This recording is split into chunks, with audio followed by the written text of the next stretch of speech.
بہرحال اس کے بعد آقا کریم صلی اللہ علیہ وسلم براق پر سوار ہوئے. مختصر انداز میں لے چل رہا ہوں.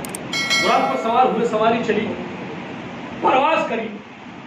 آقا فرماتے ہیں براق کی پرواز, اس کی رفتار کا یہ عالم تھا کہ جہاں تک اس کی نظر جاتی تھی, جہاں تک اس براق کی نظر جاتی تھی, اس کا پہلا قدم وہاں پڑتا. اتنی اس کی اندازہ لگایا. ہم بیٹھے بیٹھے یہاں سے آسمان دیکھ لیتے ہیں کہ ہماری نظر کا عالم, براق کی نظر کا عالم کیا ہوگا. اس کی پہلی نظر جہاں پڑتی تھی, اس کا پہلا قدم وہاں پڑتا. اتنی رفتار کے ساتھ. اور آقا کریم صلی اللہ علیہ وسلم جب اتنی رفتار کے ساتھ چل رہے ہیں تو آنکھیں بند ہو جانی چاہیے, چکر آنا چاہیے. کیونکہ آج ہم گاڑی سے اگر اسپیڈ گاڑی میں چلتے ہیں تو آنکھوں سے پانی بہنے لگتا ہے, آنکھیں بند ہونے لگتی ہیں. مثال کے طور پر فاسٹ والی جو ٹرین ہوتی ہے اس میں سے سفر کریں اور اپنے سر کو باہر نکالیں, آنکھیں بند ہو جائیں گی, سر چکرانے لگے, آنکھیں بند ہو جائیں گی, سر چکرانے لگے. کیوں؟ جتنی اسپیڈ میں ٹرین چلے گی, ہوا کا تیز, ہوا کا دباؤ آپ کے چہرے پر اتنا ہی تیز آئے, آپ کی آنکھیں بند ہو جائیں گی, سر چکرانے لگے. مگر نبی کریم صلی اللہ علیہ وسلم جس سواری پر سوار ہو کر جا رہے ہیں اس کا یہ عالم ہے کہ وہ اتنی اسپیڈ میں جا رہا ہے, اتنی اسپیڈ میں جا رہا ہے کہ اس کی نظر جہاں پڑتی ہے پہلا قدم وہاں پڑتا. اس قدر اسپیڈ. اور آقا نے کوئی ہیلمٹ بھی نہیں لگایا, کوئی حفاظتی دستہ بھی نہیں.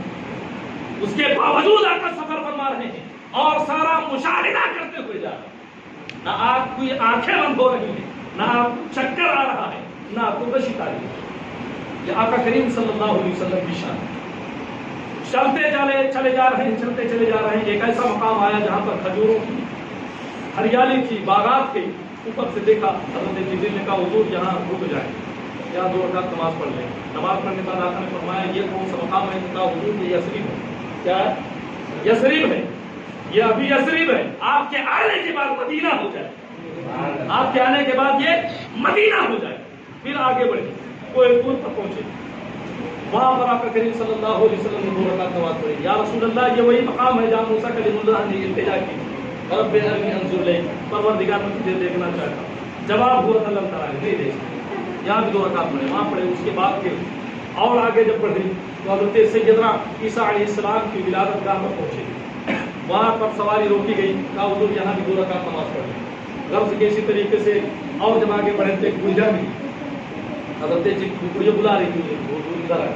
آقا کریم صلی اللہ علیہ وسلم کو حضرت جبریل نے کہا حضور ادھر نہ جائیں. آگے بڑھے اور آگے جب بڑھے تو ایک شخص آگ کا گولا لے کر کھڑا تھا, وہ بلا رہا تھا ادھر آئے. حضرت جبریل نے کہا حضور ادھر بھی نہ جائیں. پھر اور آگے بڑھے, ایک عیسائی ملا, ایک شخص ملا ادھر آئے. جبریل نے منع کیا حضور ادھر بھی نہ جائیں. ایک اور شخص ملا, حضور ادھر آئے. حضور جبریل نے منع کیا ادھر نہ جائیں. جب آگے پہنچ گئے تو حضرت جبریل نے فرمایا حضور وہ جو بڑھیا ملی تھی وہ زندگی تھی. کیا تھی؟ دنیا تھی. دنیا بوڑھی ہو چکی ہے, اس کے پیچھے جانے کا نہیں, اس کے پیچھے جانے کا نہیں, یہ ختم ہونے والی ہے. کوئی بڑھیا سے دل لگاتا ہے, کوئی بڑھیا سے دل لگاتا ہے. بڑھیا دنیا جو ہے وہ بڑھیا ہو چکی ہے, اسے دل لگانے کی یہ چیز نہیں ہے. آگے جو آپ کو ایک شخص ملا تھا, آپ کا گولا لیے ہوئے, وہ آتش پرست تھا. آپ اس کی طرف جانے کا, وہ آتش پرست تھا. اگر آپ اس کی طرف جاتے تو آپ کی ساری امت آتش پر مجوسی ہو جاتی, آتش کو پوجنے والی ہو جاتی. پھر ایک شخص جو ملا وہ عیسائی تھا, اگر آپ اس کی طرف چلے جاتے تو آپ کی ساری امت عیسائی ہو جاتی. پھر ایک شخص جو ملا اس کی طرف جاتے تو ساری امت آپ کی یہودی ہو جاتی. بہرحال وہاں سے سفر کرتے ہوئے آقا کریم صلی اللہ علیہ وسلم بیت المقدس پہنچے. یعنی آقا کریم صلی اللہ علیہ وسلم ارشاد فرماتے ہیں کہ ایک پتھر تھا, حضرت جبریل نے اس پتھر پر انگلی رکھی, انگلی سے اشارہ کیا تو اس میں سوراخ ہو گیا. کیا ہو گیا؟ سوراخ ہو گیا. آقا فرماتے ہیں اس براق کو اسی پتھر کے ساتھ اسی سوراخ سے باندھ دیا. پھر آقا کریم صلی اللہ علیہ وسلم ارشاد فرماتے ہیں کہ جب مسجد اقصی کے اندر داخل ہوئے, جب مسجد اقصی کے اندر داخل ہوئے تو حضور فرماتے ہیں کہ میں نے دیکھا کہ 1,24,000 کے وہ بیش انبیاء کرام تمام کے تمام وہاں پہلے سے میرے استقبال کے لیے موجود ہیں. تمام انبیاء کرام علیہ السلام وہاں حضور کے استقبال کے لیے پہلے سے موجود ہیں. اس کے بعد حضرت سیدنا جبریل امین نے اذان پڑھی, صف درست کی گئی. اب انتظار ہو رہا ہے کہ مصلی امامت پر کون جائے. تو حضرت سیدنا جبریل امین نے آقا کریم صلی اللہ علیہ وسلم کا دست پکڑا اور مصلی پر پائے. پھر آقا کریم صلی اللہ علیہ وسلم نے تمام انبیاء کرام علیہ السلام کی امامت فرمائی. تمام انبیاء کرام علیہ السلام نے پھر اس کے بعد خطاب بھی کیا، تقریر کی، تمام انبیاء کرام علیہ السلام نے تقریریں کی، آخر میں حضور نبی کریم صلی اللہ علیہ وسلم نے بھی خطاب فرمایا، تقریر کی، اس کے بعد آگے کا سفر شروع ہوا۔ مسجد اقصی میں 3 پیالے بھی لائے گئے۔ کچھ خاص ایسی باتیں میں آپ کو بتاتا چلوں جو آپ کے ذہن نشین ہو جائیں اور آگے بھی آنے والی نسلوں تک اسے منتقل کر سکیں۔ 3 پیالے پیش کیے گئے۔ حدیثوں میں آتا ہے کہ ایک شہد، ایک شراب اور ایک دودھ کا پیالہ، اور بعض حدیثوں میں آتا ہے کہ ایک پیالہ پانی کا تھا، ایک پیالہ شراب کا تھا، تیسرا پیالہ جو تھا وہ دودھ کا تھا۔ بہرحال آقا کریم صلی اللہ علیہ وسلم سے حضرت جبریل نے عرض کیا، حضور جو آپ کو پسند ہو نوش فرمائیں، چاہے پانی نوش فرما لیں، شراب نوش فرما لیں یا دودھ نوش فرما لیں۔ آقا کریم صلی اللہ علیہ وسلم فرماتے ہیں کہ پانی کو بھی چھوڑا، شراب کو بھی چھوڑا، دودھ کا پیالہ بنایا، دودھ کا پیالہ۔ آقا کریم صلی اللہ علیہ وسلم نے دودھ نوش فرمایا، اس میں کچھ تھوڑا سا بچا دیا اور اسے تشت پر رکھا۔ جیسے ہی تشت پر رکھا وہ تشت غائب ہو گیا۔ حضرت جبریل امی نے عرض کیا، یا رسول اللہ، اگر آپ پانی کا پیالہ اٹھا لیتے تو آپ کی امت پانی میں غرق ہو جاتی، شراب کا پیالہ اگر آپ پسند کر لیتے تو آپ کی ساری امت گمراہ ہو جاتی۔ آپ نے دودھ کے پیالے کو پسند کیا، گویا آپ نے فطرت کو پا لیا، آپ نے فطرت کو پا لیا۔ اور حضرت جبریل نے بھی بتایا، حضور آپ نے پورا دودھ کا پیالہ دودھ کیوں نہیں نوش فرمایا؟ اگر آپ پورا دودھ نوش فرما لیتے تو آپ کی ساری امت جنتی ہو جاتی، ساری امتی جنتی ہو جاتی۔ حضور نے فرمایا آپ پی لیتے، کہا پہلے دیجیے حضور، جو ہونا تھا ہو گیا، جو لکھا تھا ہو گیا، لکھ گیا۔ وہ جو تھوڑا سا بچا، وہی تھوڑے سے ہم جیسے گنہگار ہوں گے جو اللہ کے عذاب کا سامنا کریں گے۔ باقی جو ہیں اللہ تبارک و تعالیٰ اپنے فضل و کرم سے جسے جو چاہے عطا فرما دے۔ بہرحال اس کے بعد آقا کریم صلی اللہ علیہ وسلم کی سواری آگے بڑھی، پرواز کیا آسمانوں کی طرف۔ آسمانوں کی طرف جب پرواز کیا، پہلے آسمان پر پہنچے، حضرت سیدنا آدم علیہ السلام سے ملاقات ہوئی۔ اچھا یہاں ایک اور چیز بتاتا چلوں، جب دروازے پر پہنچے تو حضرت سیدنا جبریل امین رسول اعظم صلی اللہ علیہ وسلم کا ہاتھ پکڑے ہوئے، دروازہ کھٹکھٹایا جا رہا، دروازہ کھٹکھٹایا گیا، اندر سے آواز آئی، کون؟ جواب دیا جاتا ہے جبریل، جواب دیا جاتا ہے جبریل۔ پھر سوال ہوتا ہے، اکیلے ہو یا کوئی اور ساتھ میں؟ کا ساتھ میں؟ محمد صلی اللہ علیہ وسلم۔ 2 سوال ہو گئے، کون ساتھ میں؟ محمد صلی اللہ علیہ وسلم۔ تیسرا سوال ہوتا ہے، اپنے سے آئے ہیں یا بلائے گئے ہیں؟ کہاں بلائے گئے ہیں؟ دروازہ کھول دیا، اندازہ لگائے۔ حضرت جبریل کون ہے؟ فرشتوں کے سردار، ان کو اجازت لینے کی کیا ضرورت ہے؟ کوئی استاد شاگرد سے اجازت لے گا؟ شاگرد کو استاد سے اجازت لینا پڑے گا، استاد کو شاگرد سے اجازت لینے کی ضرورت نہیں۔ حضرت جبریل تمام فرشتوں کے استاد، اور آسمان میں کروڑوں دروازے ہیں، حضرت جبریل ہمیشہ آتے رہے جاتے رہے، کسی سے اجازت لینے کی ضرورت نہیں۔ فرشتوں کے لیے کروڑوں دروازے ہیں، ہر فرشتہ دروازے سے آتا ہے جاتا ہے، مگر یہ کیا معاملہ ہے کہ آج حضرت جبریل کو دروازہ کھٹکھٹانا پڑ رہا ہے، اجازت لینی پڑ رہی ہے، اور نام بتانے کے بعد، اپنے سردار کا، اپنے استاد کا نام سننے کے بعد بھی دروازہ نہیں کھولا جاتا جب تک یہ نہیں پتہ کر لیا جاتا تمہارے ساتھ ہے کون۔ جب پتہ چلا کہ ساتھ میں محمد صلی اللہ علیہ وسلم ہے تو دروازہ کھولا۔ معلوم یہ ہوا کہ رب قدیر نے آسمان میں سینکڑوں کروڑوں دروازے بنائے، سب آؤ جاؤ، مگر یہ ایک دروازہ خاص ہے، اس خاص مہمان کے لیے بنایا گیا ہے، جو شب معراج میں میرا محبوب اسی دروازے سے سائر کرتا ہوا میری بارگاہ میں آئے۔ کسی کے لیے نہیں کھولا جائے گا، یہ دروازہ خاص ہے، مخصوص مہمان کے لیے۔ وہ دروازہ ایک ہی بار کھلا اور ایک ہی بار بند۔ آگے چلے، پہلے آسمان کا سیر کیا، دوسرے آسمان کی سیر، تیسرے آسمان کی سیر، چوتھے، پانچویں، چھٹویں، ساتویں آسمان کی سیر۔ مختصر انداز میں چلتا ہوں کیونکہ اگر اس کو پورا بیان کریں گے تو بہت مختصر بیان ہے۔ سدرۃ المنتہا پر، ساتوں آسمان کی سیر کرتے ہوئے سدرۃ المنتہا پر، جب سدرۃ المنتہا پر پہنچے تو کتابوں میں آتا ہے کہ وہاں ایک بیری کا درخت ہے، کسی کتاب میں یہ آتا ہے کہ بیری کا درخت ہے، اور کسی کتاب میں یہ آتا ہے کہ وہ سدرۃ المنتہا کا جو مقام ہے نا وہی بیری کا درخت ہے، وہ مقام ہی بیری کا درخت ہے۔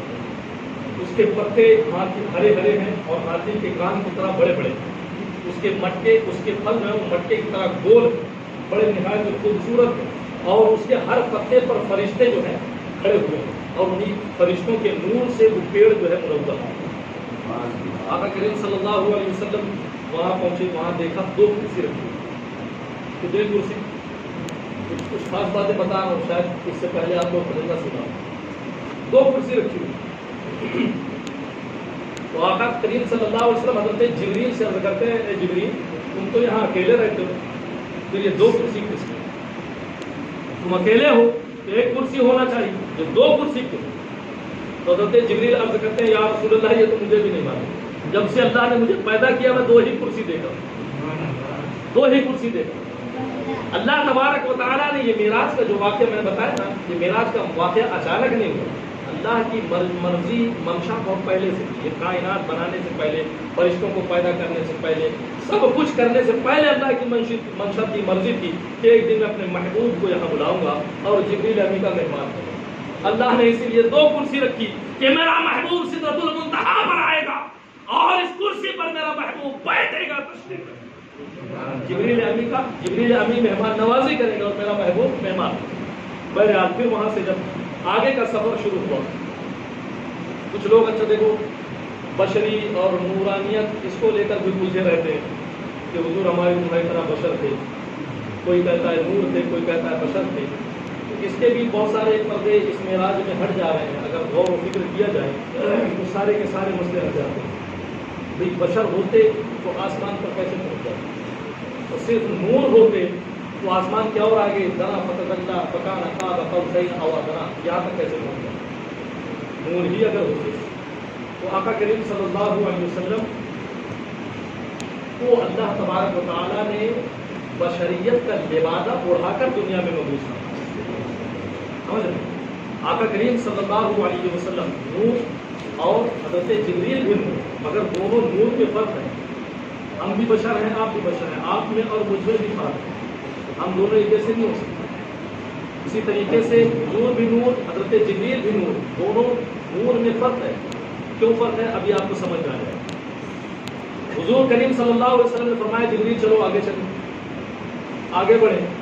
حضرت جبریل امین جبریل رخصت چوم کر معذرت چاہتے حضور اب اس کے آگے میں نہیں جا سکتا، یہ میری حد ہے، اب اس کے آگے میری جانے کی طاقت و طاقت نہیں۔ حضور اگر میں کیوں نہیں جا سکتے؟ اگر میں چیونٹی کے پیر کے برابر بھی اپنے پروں کو بڑھاؤں گا، قدم کو بڑھاؤں گا تو ہمارے تجلیات سے میرے پر چل کر خاک ہو جائیں گے۔ مجھ میں آگے جانے کی طاقت و طاقت نہیں، آپ میں ہے، آپ میں۔ حضرت سیدنا جبریل امین نور، حضور نور، تو حضور جب نور ہے، جبریل بھی نور ہے، تو جبریل کو تو معلوم ہے نا کہ حضور بھی نور ہے، میں بھی نور ہوں، تو حضور کو روکا کیوں نہیں کہ حضور جب میں جاؤں گا آگے تو میرے پر چلیں گے، آپ بھی نور ہیں، آپ کے بھی پر چل جائیں گے۔ معلوم یہ ہوا کہ حضرت جبریل کو معلوم تھا کہ میری نورانیت اور ہے، رسول کی نورانیت اور ہے، اور حضور کو بھی معلوم تھا کہ جبریل کی نورانیت اور ہے، میری نورانیت اور ہے، ورنہ جبریل روک لیتے، جبریل اگر اپنی طرح سمجھتے تو روک لیتے، اور حضور اگر جبریل کو اپنی طرح سمجھتے تو رک جاتے کہ بھائی جب جبریل کے پر چلیں گے تو میں بھی ضرور، مجھے بھی تو نقصان ہوگا۔ معلوم یہ ہوا کہ حضور کو بھی معلوم تھا کہ جبریل میری طرح نہیں ہے، نہ میں جبریل کی طرح۔ حضرت جبریل امین، حضرت غالباً ابن عباس رضی اللہ تعالیٰ عنہ کی حدیث راوی ہے، وہ لکھتے ہیں کہ حضرت جبریل امین، یہ بھی ایک نیا نقطہ کو دے رہا ہے، حضرت جبریل امین نے صرف خیال فرمایا، سوچا کہ قدم آگے بڑھاؤ، سوچا تو لکھتے ہیں کہ آپ کا جسم چڑیا کے مانند سمٹ گیا، خیال فرمانے سے آپ کا جسم جو ہے چڑیا کے مانند سمٹ گیا، تو اندازہ لگایا خیال فرمایا تو یہ عالم، جبکہ ہے تو نور۔ مگر آقا کریم صلی اللہ علیہ وسلم کی شان دیکھیں، جبریل آگے نہیں جا رہے، حضور آگے بڑھ رہے ہیں، حضور آگے تشریف لے جا رہے. آقا کریم صلی اللہ علیہ وسلم فرماتے ہیں جبریل کوئی آرزو کوئی تمنا ہو تو بتاؤ، رب کی بارگاہ میں تمہاری آرزو پیش کر دوں گا، اس لیے کہ میں وہاں جا رہا ہوں جہاں تم بھی نہیں جا سکتے. اچھا یہ فرما کر پیارے آقا کریم صلی اللہ علیہ وسلم نے اس احسان کا بدلہ چکتا کیا جو حضرت جبریل امی نے آپ کے جد امجد حضرت ابراہیم خلیل اللہ پر کیا. حضرت ابراہیم خلیل اللہ کو جب نار نمرود میں ڈالا جا رہا تھا تو حضرت جبریل ابراہیم خلیل اللہ کی بارگاہ میں حاضر ہوئے اور عرض کیا اے خلیل اگر کوئی حاجت ہو کوئی تمنا ہو آرزو ہو بیان کریں، اس لیے کہ میری پہنچ وہاں تک ہے جہاں تک کسی کی پہنچ نہیں ہے، میری رسائی وہاں تک ہے جہاں تک کسی کی رسائی نہیں ہے، کوئی حاجت ہو تو بیان کرو. حضرت خلیل اللہ فرماتے ہیں اے جبریل مجھے تجھ سے کوئی حاجت نہیں ہے، اس لیے کہ میرا رب مجھ سے بہتر جانتا ہے کہ اس کا خلیل اب آگ میں جاتا ہے، مجھے تجھ سے کوئی حاجت نہیں. آج اچھا موقع ہے، پیارے آقا کریم صلی اللہ علیہ وسلم نے فرمایا جبریل کوئی حاجت ہو تو بیان کرو، آج ہم وہاں جا رہے ہیں جہاں تم بھی نہیں جا سکتے، ہماری رسائی وہاں تک ہے جہاں تمہاری رسائی، ہماری پہنچ وہاں تک ہے جہاں تک تمہاری پہنچ، بتاؤ کوئی آرزو ہو. حضرت جبریل عرض کرتے ہیں یا رسول اللہ کوئی آرزو نہیں کوئی تمنا نہیں، بس ایک خواہش ہے کہ جب آپ کی امت پل صراط سے گزر رہی ہو تو اس وقت مجھے اجازت مل جائے میں اپنے پروں کو پل پر بچھا دوں تاکہ آپ کا ایک ایک غلام اس پر سے آسانی سے. اچھا بظاہر حضرت جبریل کے اس التجا میں کوئی ان کا فائدہ نظر نہیں آتا، ان کا کیا فائدہ، ان کا کوئی فائدہ نظر نہیں آتا، مگر فائدہ ہے، بہت فائدہ ہے، بلکہ امت سے زیادہ فائدہ حضرت جبریل کا، اس لیے کہ حضرت جبریل کو معلوم تھا کہ رسول کو اپنے امت سے بے انتہا پیار ہے اور اس مصیبت کے وقت میں پریشانی کے عالم میں اگر میں امت محمدیہ کو پل صراط سے گزار دوں گا تو رسول خوش ہو جائیں گے، اور جب رسول خوش ہو جائیں گے تو خدا مل جائے گا. گویا حضرت جبریل نے یہ مان کر اپنے اس عملی عقیدے کا اظہار کیا ہے کہ منزل ملی مراد ملی مدعا ملا، منزل ملی مراد ملی مدعا ملا، مل جائے رسول تو سمجھو خدا مل جائے رسول تو سمجھو خدا ملا. ہزاروں جبریل الجھے ہوئے ہیں گردراہ منزل میں، نہ جانے کس قدر اونچا ہے کاشانہ محمد کا. بر علاقہ کریم صلی اللہ علیہ وسلم پھر آگے تشریف لے گئے، آگے تشریف لے گئے، چلتے چلے جا رہے ہیں، چلتے چلے جا رہے ہیں. پھر کیف سی پرکیف سی آواز آتی ہے ادنو منی یا خیر البریہ، ادنو منی یا احمد المختار، ادنو منی یا محمد، ادنو منی یا احمد، ادنو منی یا قاسم. پرکیف سی آوازیں آ رہی ہیں.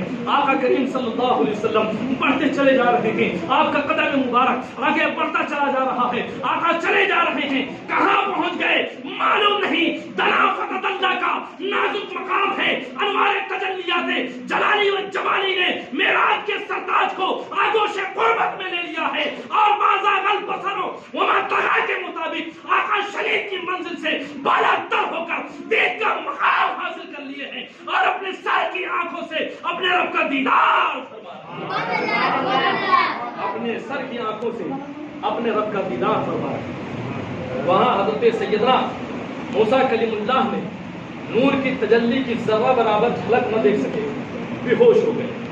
اور یہاں آقا کریم صلی اللہ علیہ وسلم کی شان دیکھیں کہ اپنے سر کی آنکھوں سے نبی کریم صلی اللہ علیہ وسلم اپنے سر کی آنکھوں سے اپنے رب کا دیدار فرماتے ہیں. وہاں گشی تاری ہوتی ہے، بے ہوش ہو جاتے ہیں. یہاں نہ آنکھ چھپک رہی ہے، نہ گشی آتی ہے، نہ بے ہوشی تاری ہوتی ہے، بلکہ ٹکٹکی باندھ کر رب کا دیدار فرماتے ہیں. اور اتنے قریب سے اتنے قریب سے اتنے قریب سے کہ کتابوں میں آتا ہے کہ جو دو پاؤں ہیں، دو پاؤں ان سے بھی کم فاصلے سے اللہ تبارک و تعالیٰ اور اپنے کریم صلی اللہ علیہ وسلم نے اپنے رب کا دیدار. طالب مطلوب کو دیکھ رہا ہے، مطلوب کو دیکھ رہا ہے. آقا کریم صلی اللہ علیہ وسلم ارشاد فرماتے ہیں کہ پھر اللہ تبارک و تعالیٰ نے میرے دونوں کندھوں پر اپنا ید قدرت رکھا. اندازہ لگائیں جب انسان قریب کتنا ہوگا، کندھا کتنی دور ہوگا انسان، کندھے پر جب ہاتھ رکھے گا تو ظاہر سی بات ہے ایک دم قربت ہوگی، ایک دم قریب ہوگا، تبھی تو کندھے پر ہاتھ انسان یا. حالانکہ یہ میں رب تبارک و تعالیٰ کی ذات کو محدود نہیں کر رہا ہوں کہ اللہ نے ہاتھ رکھا یا پیر رکھا یا جو یہ سمجھانے کے لیے ہو رہا ہوں کہ اللہ تبارک و تعالیٰ نے ید قدرت اس کا جیسا قدرت جس طریقے سے اس کی شان جس طریقے سے اللہ آسمان اول پر نزول اجلال فرماتا ہے اسی طریقے سے دست قدرت بھی اللہ تبارک و تعالیٰ نے نبی کریم صلی اللہ علیہ وسلم کی شانوں پر آقا فرماتے ہیں اس سے میں نے اپنے سینے میں ٹھنڈک محسوس کی اور جان لیا جو کچھ پیچھے ہو چکا تھا جو کچھ آنے والا تھا جان لیا سب کچھ جان لیا